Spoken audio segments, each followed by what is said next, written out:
gentlemen, welcome to day 2 of the Honda Scouting Grounds here in 2020. My name is Mark Rafa Alexander Arambide, and joining me on the first series broadcast coverage of the day, my good friend Dimitri Battery Toledo.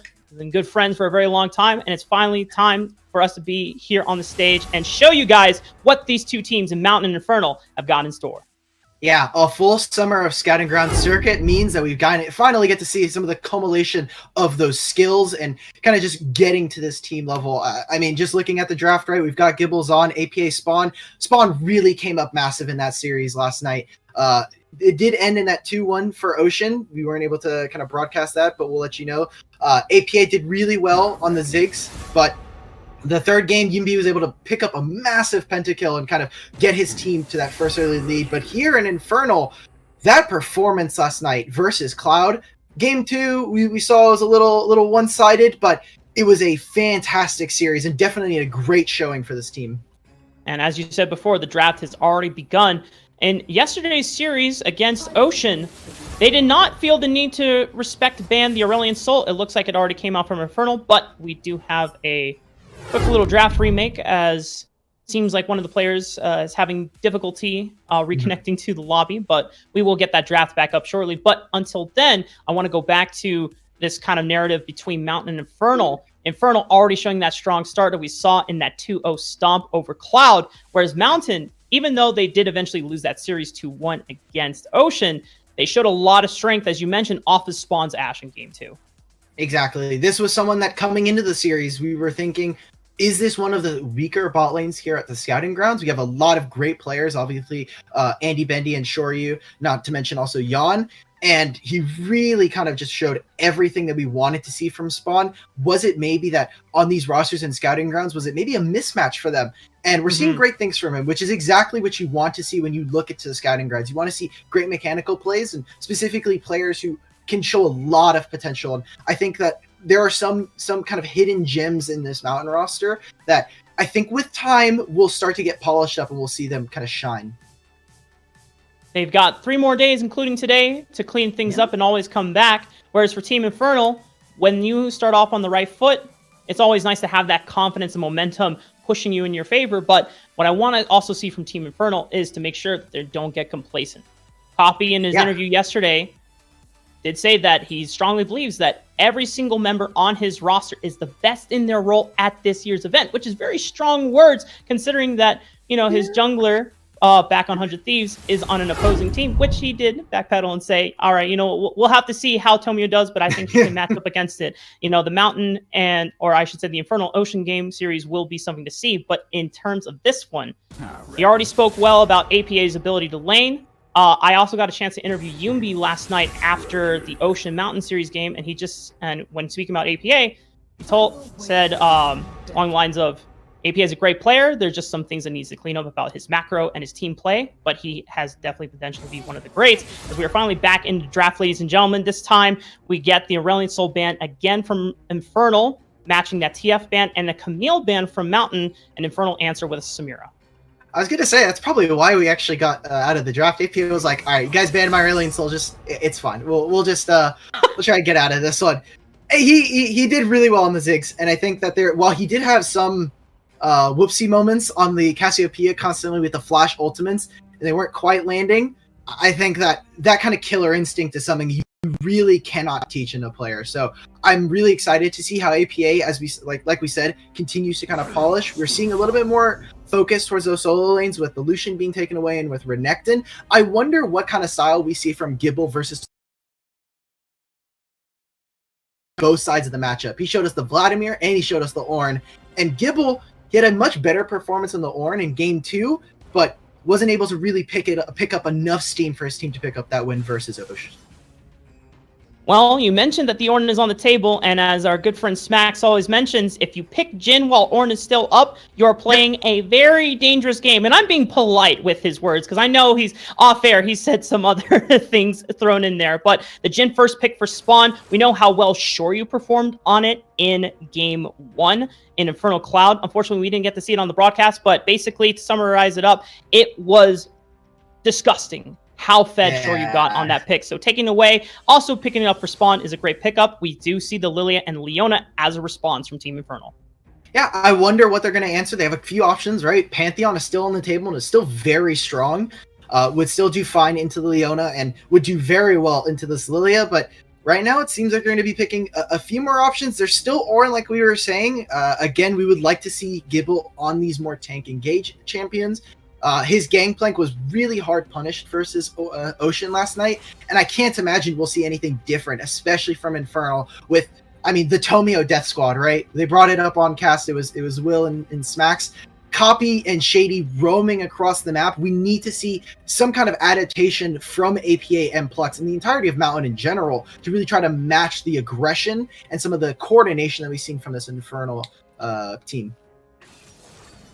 Ooh, I do like this Alistar pickup for Okay. Plux, and I do want to mention that one of the cooler moments in that unaired Mountain Ocean Game 2 was Plux being so courageous on the Blitzcrank, being able to stop NXI in his tracks from being able to prevent any Dragon Steals, while Zound was able to secure them for their team. The Ezreal is going to be the lock-in of choice, and so we already see the makings of the bot lane and the jungle matchup available here for Mountain and Infernal.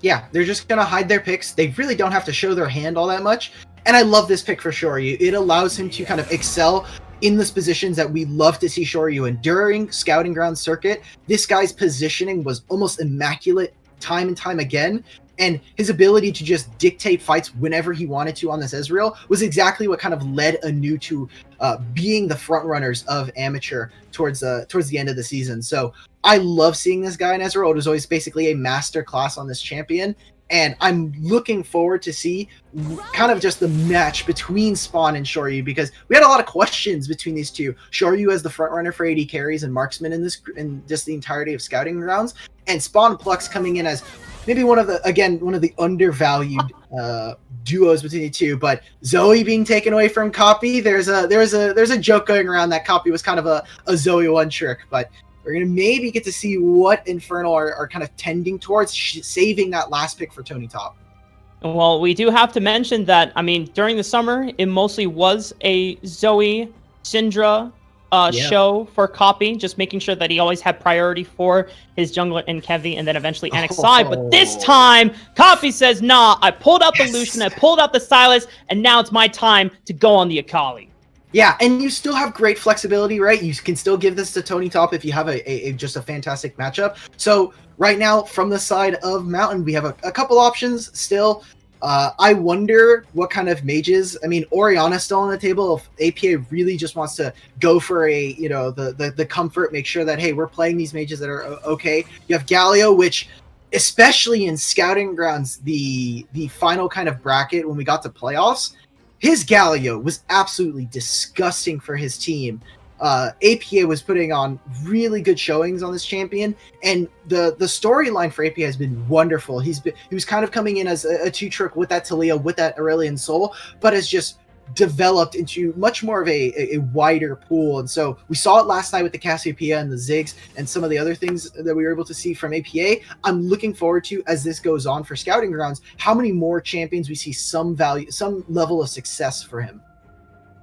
And on Plux, was teasing us a little bit with that Teemo pick, but it's going to be the Wukong for Gibble, which is definitely a surprising pick. I know that a lot of our kind of information has just been that Gibble is more a low econ player, very comfortable on the tanks, which is why he looked so good on the Ornn. And that being taken away does put him on the back foot. He's going to go with that Wukong, but oh my god. It's the Tony Top Malphite special. We saw this from Mirage over the course of the summer. There's a few Yasuo combos that they tried. I know we don't see Copy playing the Yasuo, but this has been one of the few pocket picks that Tony Top has been able to do really well with. I mean, Tony Top says, look, I won't even have to play carry against you. I will just smash you with Malphite. This is the ultimate kind of, I was a little bit worried with the Vladimir because there's so much magic damage on this team, just across the board for Infernal, that Galio really starts to tend to thrive. Graves is going to have a little bit of an issue because he loves to stack armor, but should be able to try and match early on with some early resistances. I'm looking forward to see how Tony Top plays this laning phase out, because it is all on Gibble to try and get this top lane rolling. APA the same, needs to make sure that they can at least set the Infernal squad off to a bad start, that it is at least equal when we get to these team fights, because all things going even, this Infernal squad has such a great potential to just pop off in team fights. Yeah, and one thing that we have to mention is that this entire Mountain roster has so much physical damage. Yes, Galio does boast a little bit of magic, but he is more of a frontline and he is primary engage. He's not a consistent source of magic damage. Yeah. It's not a Nazir, it's not a Rise, right? So I think this last counter pick from Tony Top and Team Infernal has kind of been played very beautifully into putting Team Mountain on a timer, because if they're not able to snowball, if they're not able to get the priority out of spawn and be able to set them up for success, once Tony Top hits 2 armor items in what I'm suspecting a Bramble Rush into something like a Sunfire Cape and or Iceborne Gauntlet, or maybe he just completes the Thornmail on top of that, who is killing this Malphite in team fights? He is just going to sit on Spawn's face and just destroy him every single time. I was about to ask you, if you could name one person that kills Malphite in this game, it's not going to be Jin, it's not going to be Galio, and it definitely is not going to be Graves. That's right. So I am so worried for Mountain. If we get to 25 or 30 minutes, it is going to be so difficult for them. Yeah. Before, I know we're getting excited about the game, Dimitri, but we do have to throw it to a break so that we can sync up and get ready for the first match of Team Mountain versus Team Infernal. Don't turn off that browser. We'll be right back.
Welcome back, ladies and gentlemen. We are finally loading up on the Rift for Game 1 between Team Mountain and Team Infernal.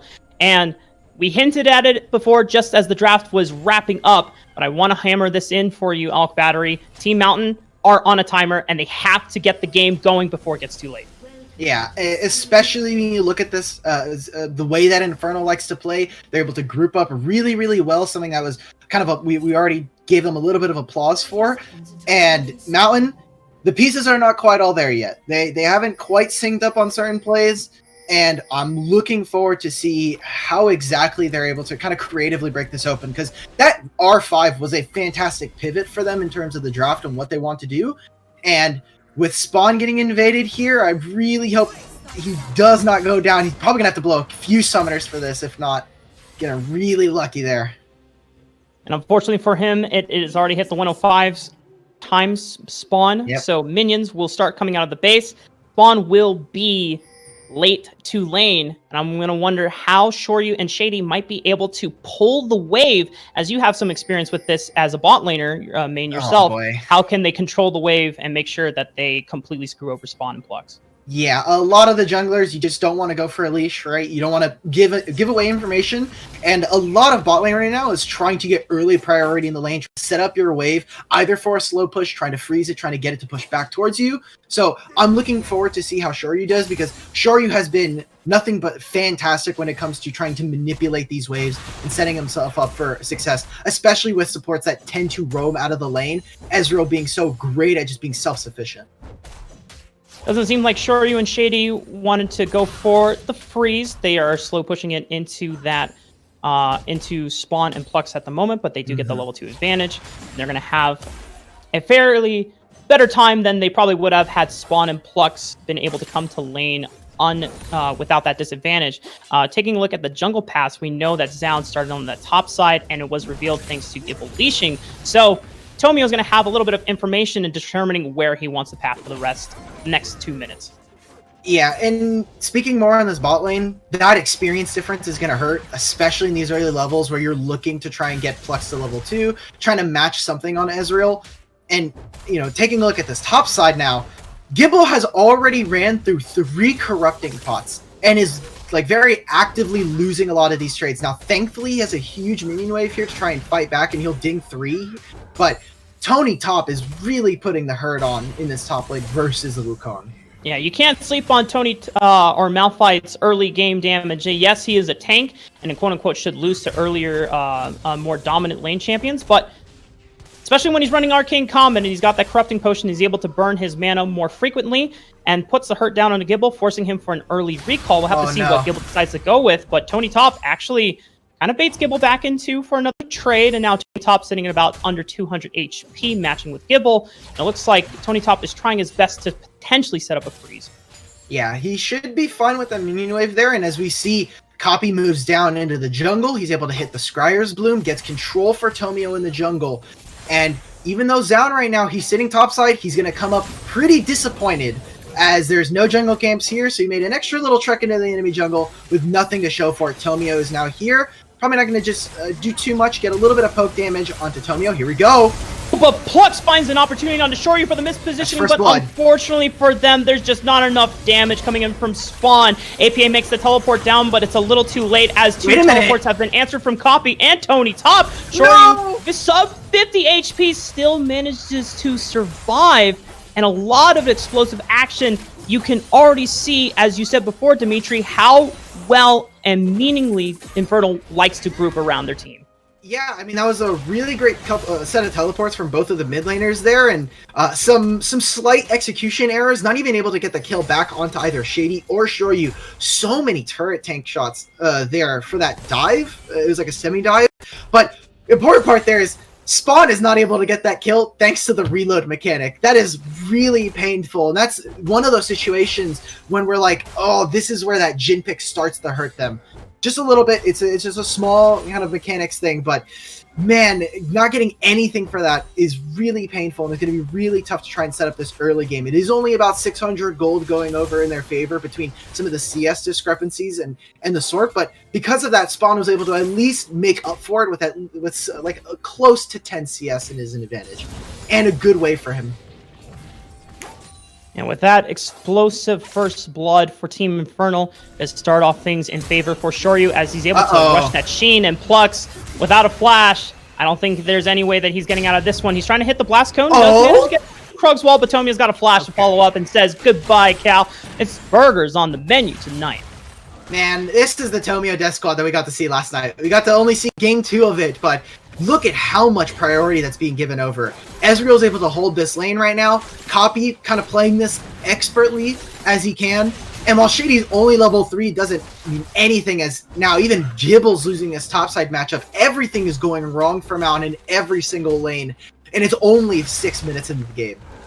And Tony Top, he's level 6. He's got the unstoppable force. Good night, Gibble. Tony Top, showing why this Malphite is such a beautiful pocket pick for him, as APA potentially setting up a gank here for Zound, but I believe Copy should be fine. He still has Flash, and he is Akali, one of the more flippier champions to try and gank.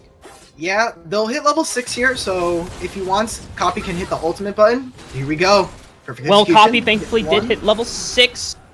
He will have to burn the perfect execution, but it was a beautiful setup from APA. He was able to catch him with that Justice Punch off of the backside of the Shuriken backflip, so that does force Copy's first ultimate out of the game, and you know, as an Akali player, aficionado like yourself, Alcabatter, you know how important that first use of perfect execution can be in the early game. Yeah, it's changed over the months. It's been tuned down just a little bit, maybe tuned down about 100 years of experience, but it's way more balanced now, and just taking that away is it's like a miniature copy of Flash right now. So he will be missing that. However, I don't think anything relevant is going to happen within that timer of this being down for Infernal to really be punished off of that. They were able to get the early Drake, so an early Infernal, and since the next one is going to be Cloud, we're more than likely going to either see the Ocean Soul or the Mountain Drake. Mountain Drake, I think, shuts down Mountain in what they want to do, as kind of contradictory as that sounds.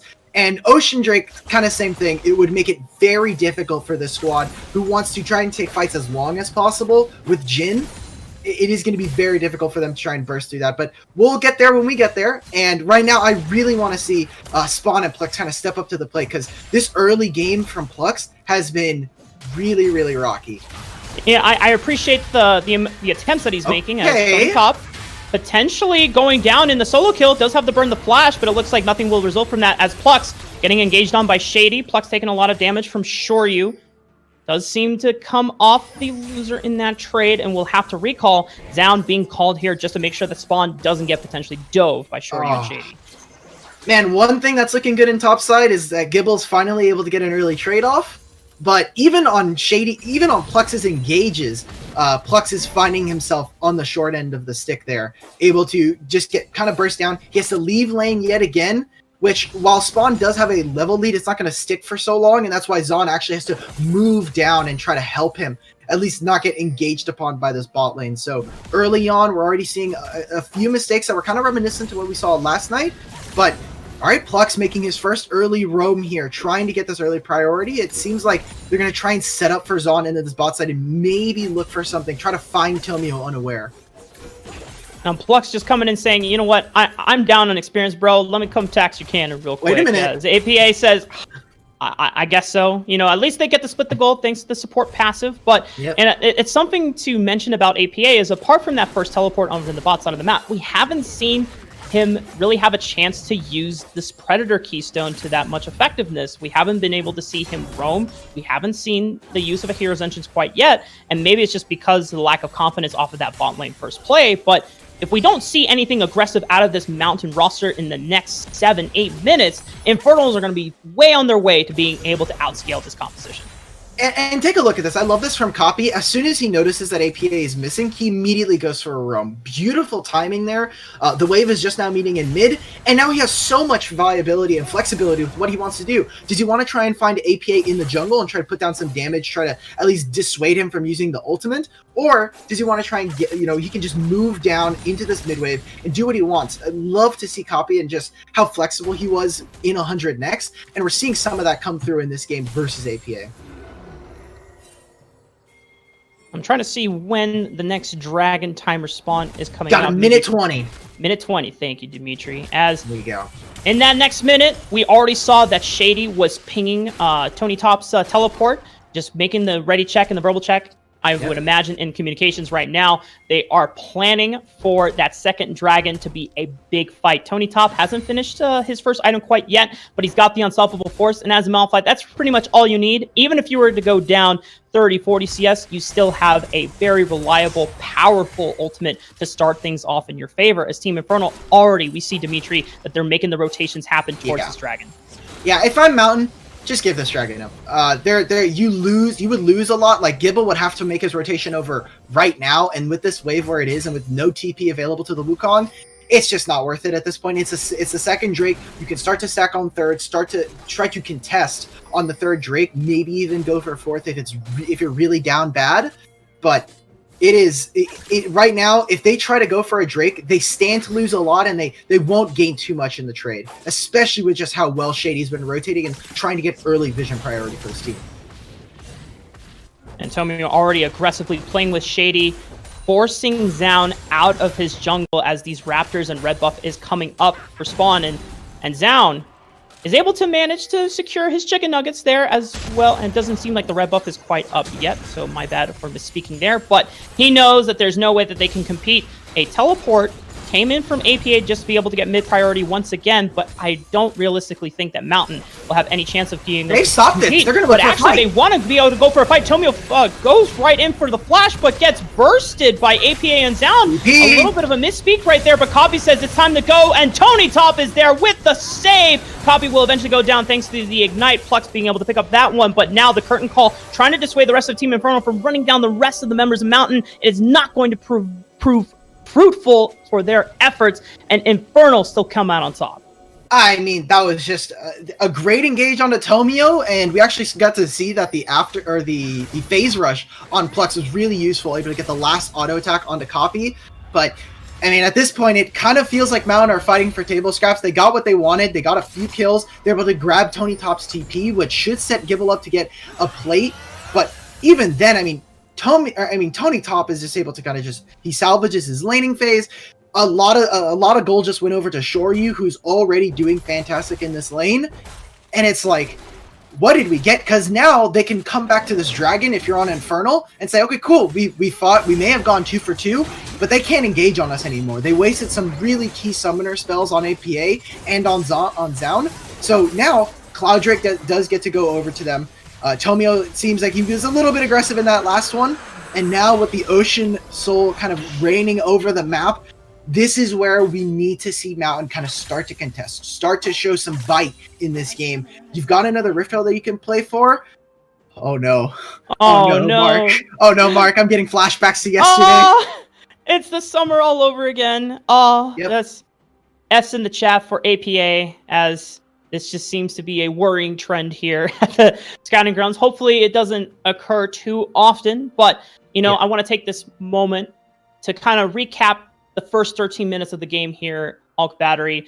We're already seeing how well Team Infernal play around each other, are willing to give up small advantages that they have in their laning phase to make the rotations happen and make those early skirmishes that would normally be favored in Team Mountain's side to come out on top instead. Yeah, again, I really want to just praise how willing a lot of these members are to just drop everything and move. Some players would be really greedy, or they would just say like, hey, my wave state is really important here. I need to make sure that this pushes. But Shady constantly is looking for roams. Shoryu is not only prepping massive waves to shove to try and at least give himself time, or he's willing to freeze. And I mean, I've already spoke on it enough, but Copy is doing a really great job. So everybody here on the side of Infernal is, like we were saying, the team play there is coming up really massive for a lot of these players. And not to kind of just downplay their laning phase, Tony Top and Copy have been doing really, really well in their laning phases, kind of just taking it to their lane opponents. Now, obviously, the Galio matchup is a little bit harder for Copy to try and outplay, especially with the free shield for the passive. But he's doing as much as with what he can, especially with what he was given. So doing well there. I'm a little bit worried for Tomio in this matchup, just because of how squishy Lilia tends to be. And he did go for the phase rush, but Lilia is going to have a really hard time operating in this game against a lot of the members on Mountain. And while they have great backline access, we haven't seen the activation of Gibble and APA. Just have Gibble go into that backline with the ultimate, and suddenly you've got APA slamming with the hero's entrance. We haven't seen that quite yet, and I'm waiting to see when we get to that point. And it's something that we're going to have to see, as it seems that I have been Thanos snapped out of existence. So, oh boy, unfortunately, it tends to happen. Was it the Lilia sleep, or was it like the Malphite ultimate? I guess so. It's got to be one of those things. Either the Malphite ulti knocked me out of the game, or the Lilia ulti put my camera to sleep. One of those things. But hopefully, we should be back, as just communicating with my producer that the feed should be refreshed. But at this point, as we're going back and focusing on kind of what Team Mountain have to do, it's not too late, but time it's is savable. Still... It's savable. Yeah, the time is is on the clock. You know, if we're like pointing to a watch, it's like, hey, you know, we're already halfway down to the doomsday timer right now, right? Because thankfully for Team Mountain, Tony Top still hasn't finished a armor item quite yet. He is stacking, and he's not losing that many advantages when he's making these teleport plays. So that is worrying that Gibble's not able to really capitalize on the time that he spends out of lane and spending more of his teleports to come back to lane and try to regain those advantages that he has lost thanks to that solo kill early on. But at least Team Mountain, we already saw some moments of brilliance from Zound and APA. They were able to make the punish on the copy and Tomio, maybe getting a little too overeager, a little too complacent about their power, and, you know, needing to realize, hey, you know what? APA and Zound, between them, have a lot of early bursts, and they have the crowd control necessary to set them up and lock down those two carries. But once Tomio is able to pick up an item like a Leandra's Torment, or if he just wants to rush a Dead Man's Plate, which, you know, definitely could be possible with that Ruby Crystal. He's got the Ruby Crystal, so he's got some flexibility. He's got the Dark Seal. I'm just waiting till we get to a team fight, and I get to see Spawn have to make the really weird decision-making of, does he want to hit Leona or does he want to hit Malphite? He's going to feel bad either way. He's probably in team comms like, yeah, guys, I'm pressing Ultimate. I've pressed my Deadly Flourish. All right, I do no damage. All right, Malphite is walking me down. Okay, cool, I died. that is just, I mean, Jhin feels really, like, Spawn's position in this game is so tough. It has to be like, it's like razor thin as to where he really can try to find his damage. But, I mean, we've been seeing it time and time again. Tony Top calculating his TP, make sure he has it as an advantage for a team fight. When we get, I don't think we'll see another Rift Herald take just because we haven't seen too much of the priority for that objective in this game so far.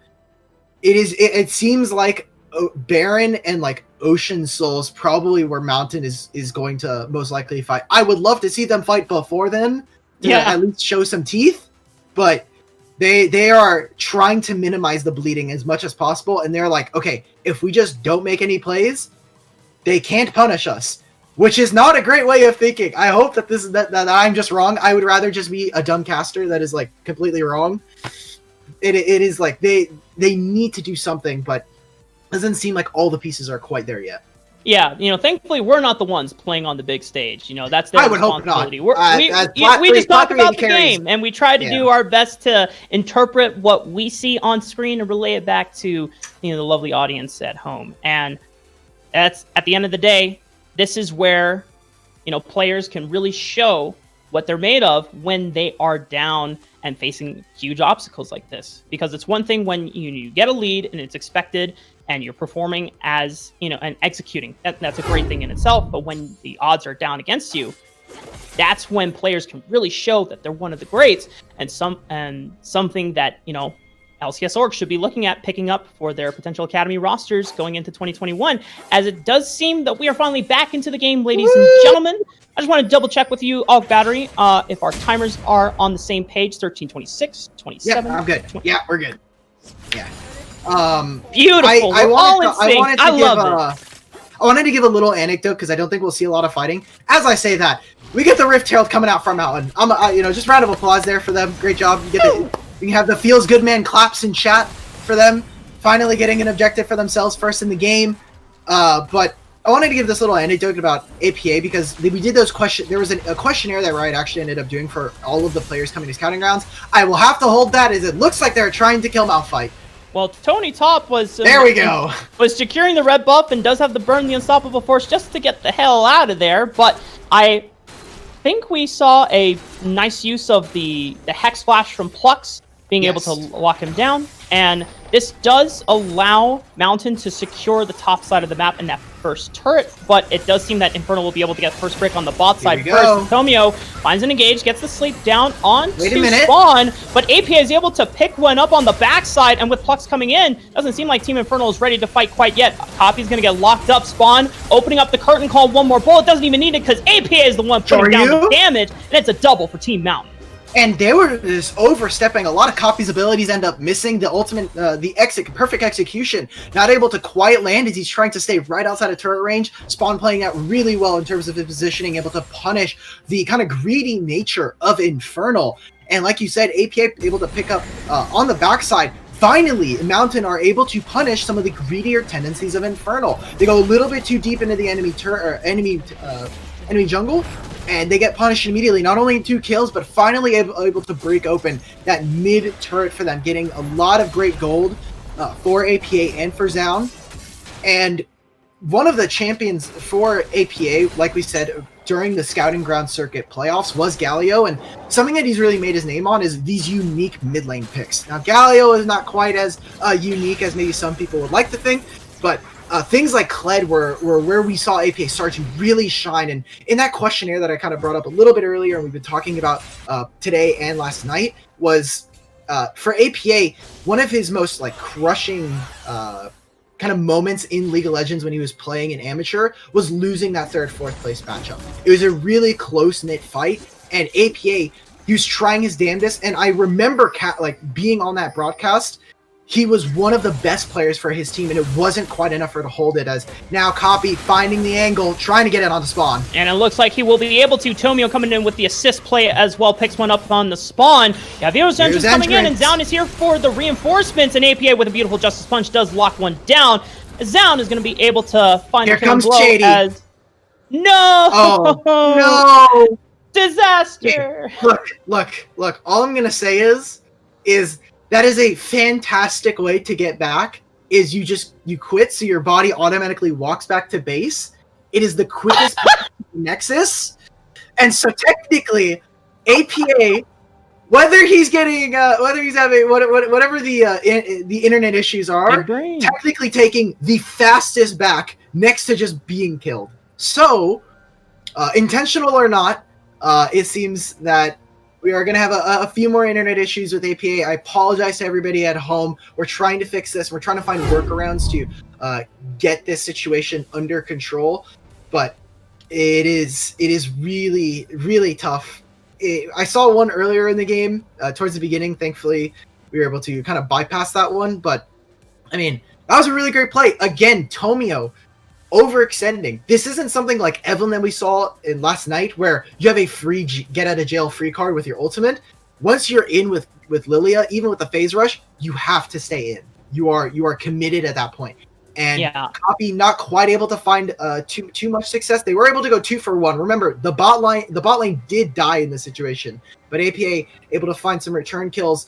And it seems, I mean, even in the picture-in-picture, you take a look at that map. There's an Ezreal and there's a Leona sitting in Charbrush ready to kind of chase these guys down. So it could get potentially very hairy here for Mountain. You know, Team Mountain are definitely fighting back. They are finding opportunities to make these picks. But I have to be honest and blunt, you know, with these guys, as much as I, you know, have come to really appreciate and admire these players that we have followed over the course of summer, these plays needed to happen 10 minutes earlier. They needed to happen like 12 minutes earlier. And it's good that you're doing something now, and it's better than nothing at all. But, you know, the impact of the impact of these plays right now does not mean as much, as Team Infernal have already bypassed some of the early laning catastrophes that could have occurred for most of these matchups here. There's definitely a potential for Zound to completely outscale and outpace Tomio had they were able to work around getting him an aggressive invade, finding Tomio early on and just putting him on the back foot. That never happened. And then with that first blood going over to Shoryu and blowing a lot of valuable summoner spells from the members of Team Mountain, it has just basically put them in a spot where they are just trying to play catch up in a game that they are not going to win in the late game. You know, when we say things that like, oh, you know, this team has the scaling advantage or this team will win in the late game, a lot of that is just based off of, hey, if these two teams in a vacuum play this composition perfectly, then yes, they should win in the late game. We haven't quite seen that, especially since Tomio has been not been as great. I think the last 5 minutes have really kind of overridden some of the earlier plays that we saw in today's game so far. But there are some pieces that are really important, right? Tony Top can do all he can. He can walk past this entire Mountain squad if he wants to, and just go straight to the backline. But on the opposite side, Mountain has the same kind of backline access. They have they have Wukong, they have Galio who can just enter with his ultimate. Alistar with his phase rush has a little bit more agency to do so, but the point still stands that Shoryu and Copy need to be able to not only put out damage but avoid it as well. Otherwise, this Infernal squad kind of just falls apart at the seams. They have great engage, but the gold right now is even. We're at 16 minutes. It's 5-7. We might see some more kills once we come out of this pause, but with gold being even for as long as it is, and with APA specifically having a 2-level lead, I'm wondering whether or not we'll see that this Galio starts to really put a damper on people like Ezreal and Akali's plans to try and output as much damage as possible. Definitely some questionable variables here for Team Infernal. Tomio, as you already pointed out, on the Lilia has not been as outstanding as he was on the Evelyn. Now, granted, I think yesterday's performance, there is a question mark around Tomio, and even though he performed really well on that champion yesterday, you cannot deny that Team Infernal was just head up for success. Every lane was pretty much winning solidly their lane. And as a jungle main, it's very easy to do well and look good when the rest of your team is pretty much winning the map, because then you get a free pass on doing whatever you want. So it's I haven't really seen Tomio in a spot where his team has been behind and he has shown signs of greatness to be able to pull the teams by the roots and get them back into the game. I was, you know the game is looking quite good for you when you and your mid laner are trying to race to 25 stacks on Magi's. That's what I'm gonna say. We saw that in game 2. Sadly, Copy did not win the race, but it's just like, yeah, I was really worried for Tomio because he was coming in as a solo queue prospect, the Rengar player, if a lot of people do know or play with him. We were wondering whether or not we were going to see a good Tomio or kind of a solo queue Tomio. And while Evelyn is certainly still in his wheelhouse to be able to play, I was wondering, I mean, we had a lot of doubts whether or not that this Infernal squad was going to be able to match up with some of the other squads, specifically in that jungle, especially with people like NXI and Zound coming in from Amateur. But so far, Copy and Tomio have looked really good as a jungle 2v2, and I think that just means that as long as Tomio has some level of support, this guy is just going to be, has been performing about as well as you can expect. We're seeing kind of those same level of like rotations going across the map. And I think we're getting close to being out of this pause. We're almost out. We're tucking in there. Wait for it. Okay, I'm seeing ready checks. Bring it in. Sadly, we can't get the rights to Hamilton on this one. NBC will not hand those over. I don't know if we can say too many. I think we get one more wait for it before we get we might get fined. As long as we don't do the repetition melodies 3 times in a row, the triplet scheme, then I think then it's fine. Therefore, Lin-Manuel Miranda can't come after us and claim copyright claims as. But we are in this moment where like Barney Stinson is just telling us to wait for the legendary comeback of this game, because you and I, and as pretty much the rest of the audience at home, we are just on the edge of our seats, just trying to see how this match will turn out. Because Mark, you're not even sitting. What do you mean edge of your seat? You're standing, aren't you? Oh, okay. Well, let's just imagine I'm standing on a virtual seat, and I'm literally about to fall over because I just want to dive back in. Does that work for you, Alcabattery? Yes, it works. It works. The diving board for Mountain Infernal is ready for you. All right. Oh, well, we got this though. We did see some raid checks. You know, we don't mean to debate anyone at home. We saw the raid checks, so we're hoping that everything should be fine. Just to kind of recap and give everyone a visual of what is about to be shown on screen. The gold lead has been evened up, despite the trades made by Team Infernal and Team Mountain. It does seem like that we are finally back into the game. Oh, round of applause. Let's go. Yeah. Yep. This kind of feels like a really, really good birthday present. It's like, finally, it's here. I can either that or the first Friday of every month. It's finally again. The paycheck has come in. We're in there, boys. We got the money. The bag has been collected, and we're finally back into game 1 of the series between Mountain and Infernal. Do you see? He got the back off. Yeah, he did get the back off. Nice. Woo! Nicely done. Okay. Now, let's check in here. 17-minute mark. We got some important item power spikes actually completed. Notably, Tomio has finally finished that Leandri's Torment. So he is a solid full item above Zound, even though he did detract from his ability by going for Mercury Sheds first. In fact,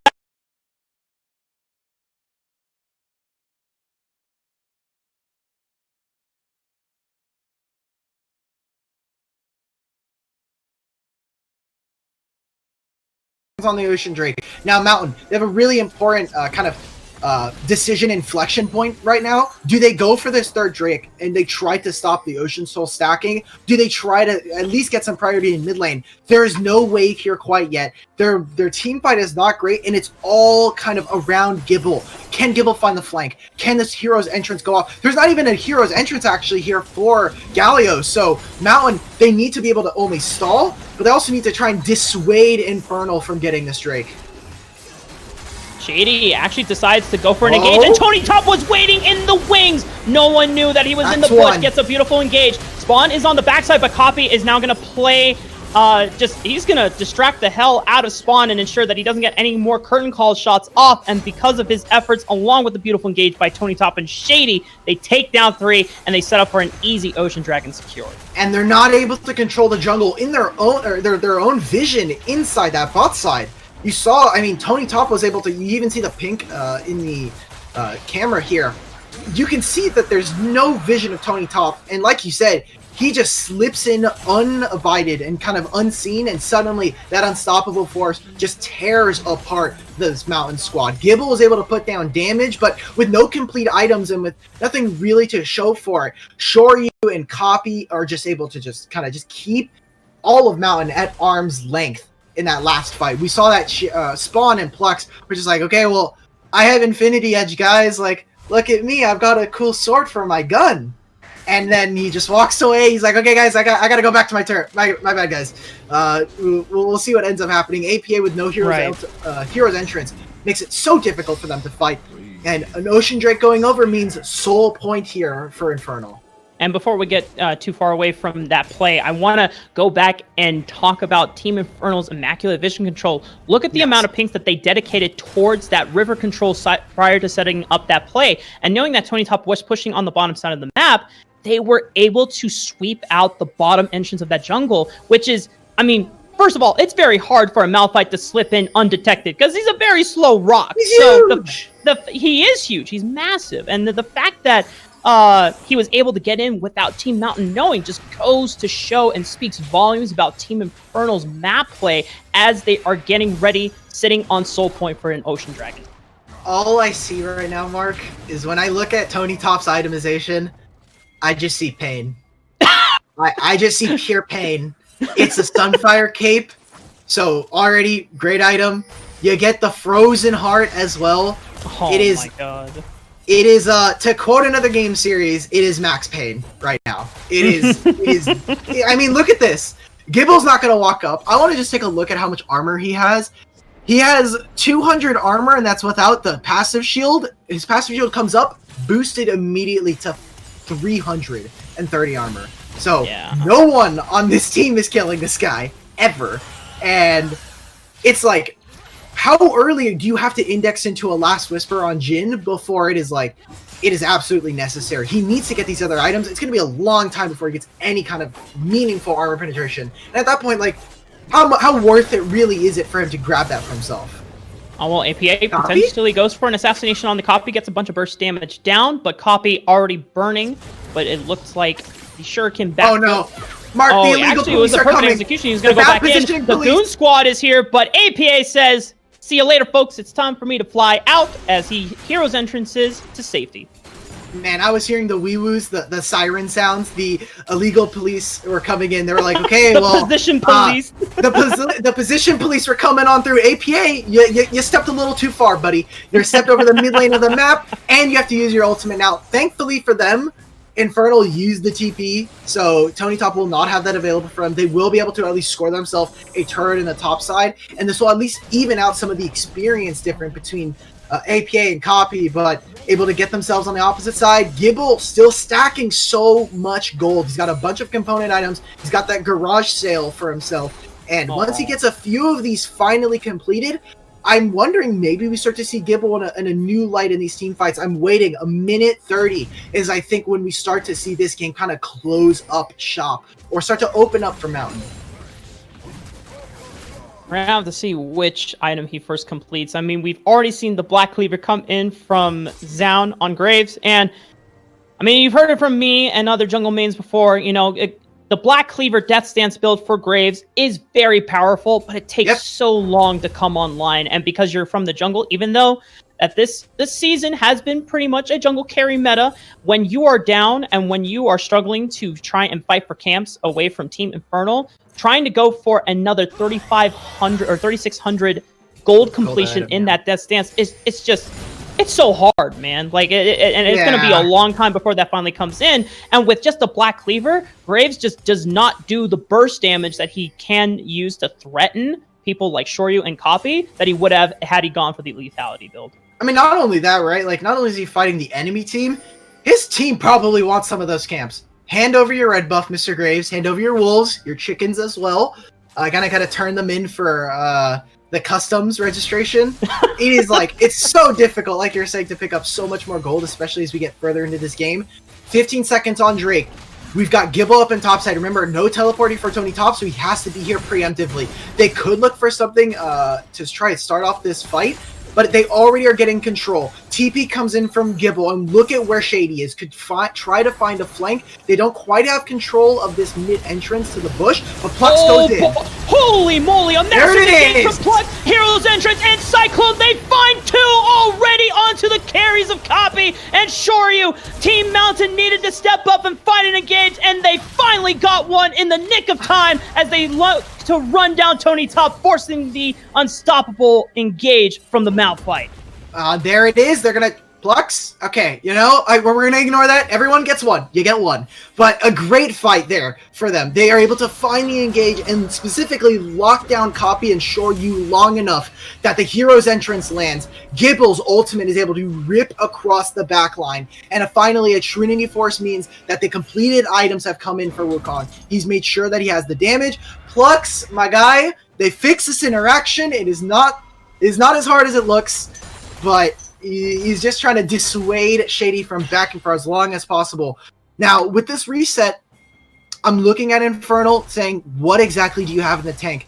We need to see Copy step up, because his early laning phase was great. We already applauded him for his map movements, but these last couple of fights, he's been really punished by the enemy's positioning, and it's really hard to do this on Akali. I'll give him that, but he needs to find his angles. He needs to create windows for his team where Akali is creating space for his backline.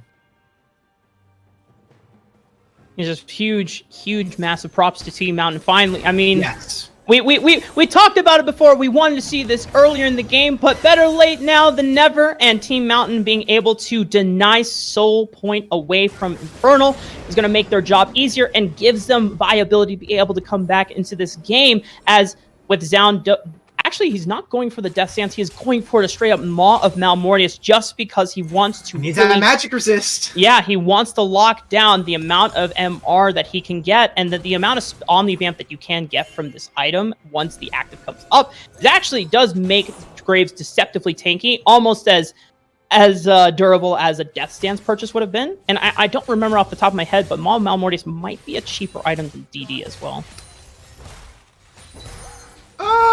I'm not gonna try and test myself on that one. Right now. I'm pretty sure it's cheaper than DD just because component strength. But there's a lot of combined costs on Maw of Malmortius. Either way, speaking on top of itemization, Shoryu has decided to go for Trinity Force. Not something uncharacteristic for Shoryu. This guy has been definitely someone who to shy away from building the Iceborne Gauntlet. He goes for that the more alpha Chad build of, hey, I'm just going to put out damage. I don't want to slow you. I don't want to try and slow down your damage. I want to make sure that I'm topping those damage charts on Ezreal. And makes sense. Once he hits that Death Stance, yeah, it makes sense. When you're looking at this Death Stance that's going to be coming out, it's very difficult for a lot of the members on Mount to start to put in some kind of healing reduction on their team. They need resistances and building. Now, to be fair, a lot of them are AD, so 800 gold is much more worth than having to build a Maw of Malmortius. But it is very difficult for them for how many items they need to pick up just to try and at least face Inferno. But like we saw, it doesn't really, I mean, itemization matters, yes, but what it really comes down to is how they find the engages. That last fight was completely predicated on the fact that they found a great engage from their support and top mid. So doing great, and now I mean, even Copy's having a really hard time dealing with Gibble. So taking control of this top side, they have access to Baron whenever they want, but they need to be able to save this bot side because Tony Top with TP is just able to just freely push this, and I don't think APA has too many answers for the Malphite. Yeah, for Copy, I was willing to cut him a little bit of slack, as, you know, Akali in the early game is not always the most effective. You do want to wait on that Hextech Gunblade when you're finally online, you hit the level 11, getting that rank 2 and perfect execution, but, you know, compared to his performance on the Lucian and the Sylas yesterday, it's not the same token so far. You know, maybe, you know, Copy, this game, it might be nerves, it might just be that the amount of crowd control that he does have to deal with from this Team Mountain squad does make playing Akali a little bit more difficult to execute, no pun intended, for using that ultimate effectively, but it's going to come down to pretty much Tony Top and Shoryu, who have been putting in a lot of the work along with Shady and making sure that not only they find the engages or the counter engages they need to start off fights in their favor, but Shoryu is definitely putting out the damage. Shady might get picked off here by Plux, gets knocked up, but he's going to fire right back. Hero's Entrance will be coming out, gets the knockup only down onto Shady, but Tony Top making the engaged here as well. Not using the Unstoppable Force quite yet, finds it now on the 2 onto Plux and Zound, but Spawn currently is untouched as the rest of the backline members of Infernal are falling in, but APA manages to turn it around, but Copy comes up huge with a beautiful double kill with that perfect execution. Finally, we see him turning it up on the Akali. APA able to answer back onto Tomio, but will not be able to see the light of day for Team Mountain, as Zound and Spawn are the only ones that survive. Yeah, that fight was looking quite doomed for Mountain to begin with, and I'm glad that they're able to find the kill finally onto Tomio. I was looking forward to see Spawn kind of open up on the rest of the fight, because he opened up the curtain call, but immediately gets shut down by Tony Top, has to kind of move and start to reposition immediately, and that is one way for Infernal to get back into the game, have a fight that started by Mountain that not everybody is in position for. We saw the TP from Gibble was really late, and the ultimate yet again was not able to really impact the more impactful members. Even the hero's entrance seemed very delayed from APA, so some dyssynergy there, and the Ocean Drake finally goes over. I mean, Ocean Drake tends to be the nail in the coffin for a lot of teams, but Souls don't always win games. I know there's about a 60-65% win rate if you do have Soul, so it is in their favor, just like the kind of duration of this game. But man, that just seemed like a Mountain kind of one person wanted to do something and not everybody was there. And that's something that cannot be said about Team Infernal, at least over the course of the 3 games that we have seen, including this one so far. There have been some slip-ups from Team Infernal, and there is a couple moments where Team Mountain were able to punish mispositionings and over-aggressive steps from Team Infernal, but for the most part, what they have done incredibly well throughout these 2 days has been playing around each other, willing to group early and set up priority and vision in advance for these objectives, as Tony Top looks like they found Plux once again. He does have Flash. Doesn't want to have to burn it if he doesn't have to, but he finally has the Flash to corner of the wall. Solar Flare comes out. Gibble trying to answer back.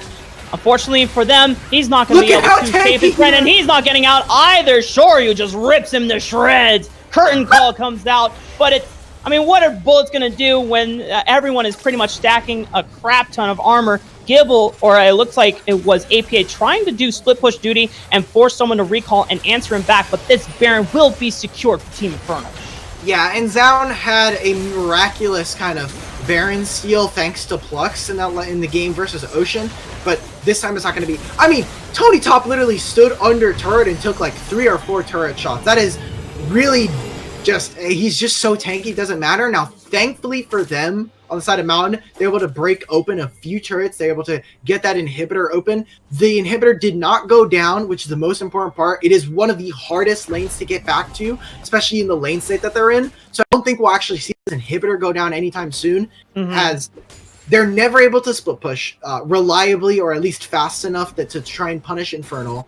The top side is still very strong, and with Baron, it is going to be upwards of 3 to 5 minutes before we start to see any of these waves have meaningful push against Infernal. So it is like, it is starting to mount. We've been talking about it all game. We've been talking about it throughout the pauses, that Infernal have the advantage, and they're continuing to stack this. Mountain have been able to catch them slipping sometimes, catch them kind of unawares in certain situations, but time and time again, we've been seeing that Infernal are on top, as I think I jinxed it this time. I talked about the pause, and it came true. That's my bad. I'll take the flack for that one. Sorry, everybody. As a cast a curse. Damn you, Dimitri. Why did you do this to us? That was my bad.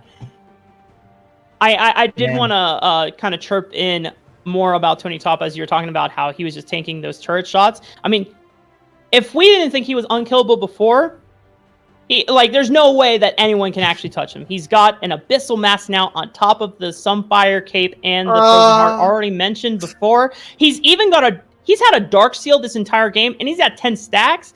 And Malphite had some pretty insane AP scaling on his ultimate as well as his Q, and a little bit on his E as well. So for someone like Spawn, who now finally has got a QSS, he's still subjective to potentially getting one shot by this Malphite, or at least being forced out of the fight. And he can't do damage to him either. It's really sad. He does very little damage, and it seems like we may have misspoke about Zaun. He did not want to finish that Hex Drinker. He's going straight for the Mortal Reminder. Which, again, picked it up. Someone needs to do armor penetration. And I don't think that that's Graves in this case, but it's someone on Mountain, specifically Zaun in this case, said, guys, I will try to shred Malphite as best as I can. To what ability he'll be able to do that, I think is very low. But, yeah, it's looking rough.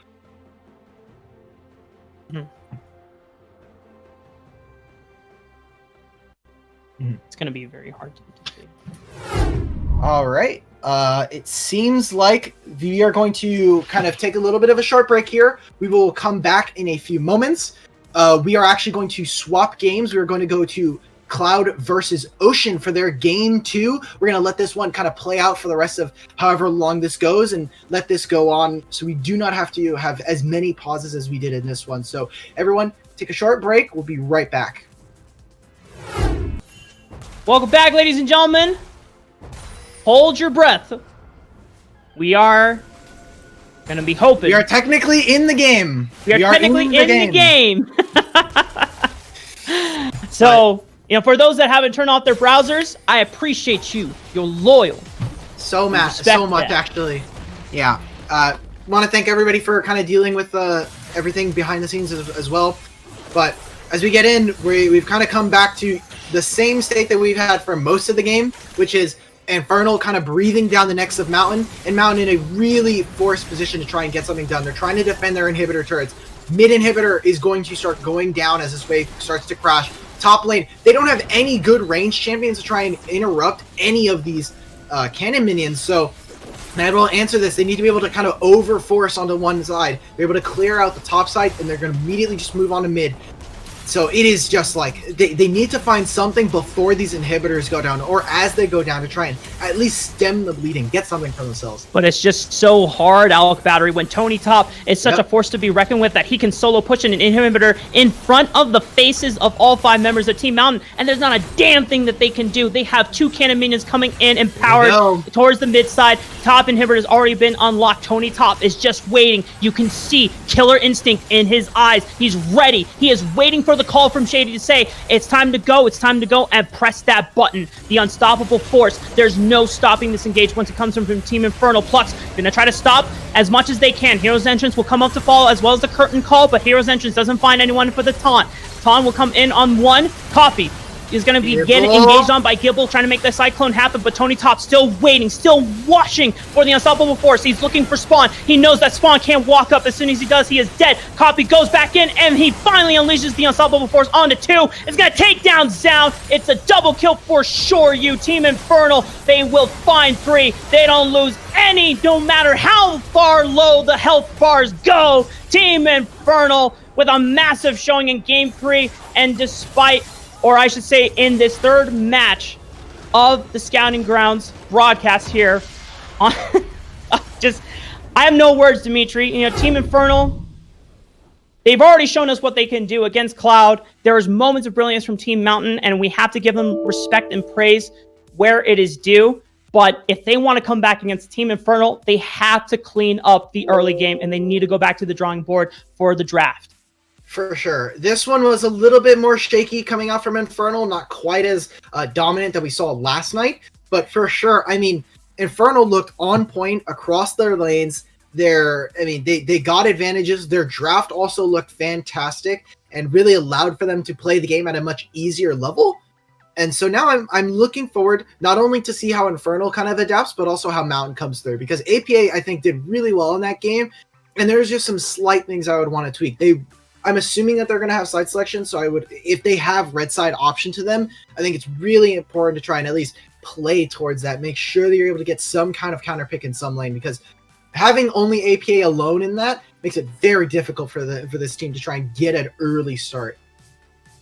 The idea and the theory was there for Team Mountain, but the execution was just not enough, and it wasn't soon enough, as we already said. There was a beautiful engaged one team fight before that Ocean Soul point, being able to snag them the 4th dragon of the game. That was the wombo combo that they needed to perform, but it needed to happen way earlier in the game. Team Infernal had just been able to reach those item power spikes and being able to bulk up to the point where, for a fairly high stacked physical damage composition and not a lot of magic damage come in, it's just very easy for this Malphite to just start walking through. And to quote our friend Joshi, they can't kill me. They can't kill me. I get to do whatever I want. And it's just one of those moments where it's like, it's too late. There's not much you can do. They pivoted as much as armor penetration as they could. It just wasn't enough. And as we get ready for game 2, ladies and gentlemen, I just want to forewarn all of our audiences at home. There's a strong possibility that we will be switching to the other series that is playing right now in Cloud and Ocean. Yeah. I think we're already, yeah. So that series is already, they're going to be getting into game 2 quite shortly. So we're going to after this break, we're gonna take a little bit of a break. We're gonna get set up for game 2, and we'll be right back with Mountain versus Infernal. Gotcha. All right. Well, we'll see you then.